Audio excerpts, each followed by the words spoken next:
New sentencing rules are planned to restrict the movements of some criminals instead of jail, including bans on going to the pub.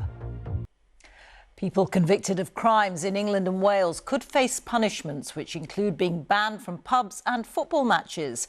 Ministers say the changes to sentencing guidelines are intended to reduce reoffending and ease pressure on overcrowded prisons. But as Duncan Kennedy reports, there are concerns about how these punishments will be enforced. The government says fighting crime is one of its top priorities, including tackling the likes of shoplifting and the illegal use of electric scooters, which can be involved in antisocial behaviour and drug dealing. But instead of sending more people to prison, judges in England and Wales will now have new sentencing powers.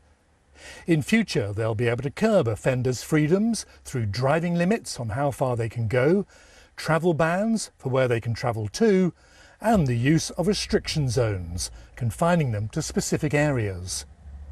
It would mean offenders could be banned from sporting events like football matches, going to music events and concerts like the Reading Festival taking place this weekend, and even something as simple as popping down to the pub for a pint. The government hopes that by barring activities like having a drink in the pub with your friends will not only reduce reoffending, but also deter people from committing crimes in the first place. But others are not so sure and think enforcing these new punishments will be difficult.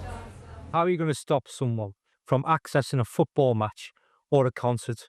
Security guards don't have the right to detain, and there's not enough police. And if you robustly manage these restrictions, where are you going to put offenders who reoffend and break their licence conditions? Our prisons are full. We simply haven't got enough space.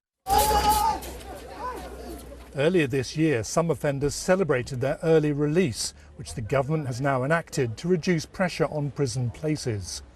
It says under its new measures, offenders coming out of jail will also have restrictions on where they can go.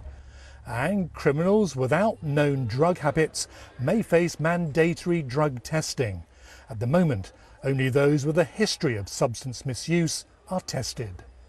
Duncan Kennedy, BBC News.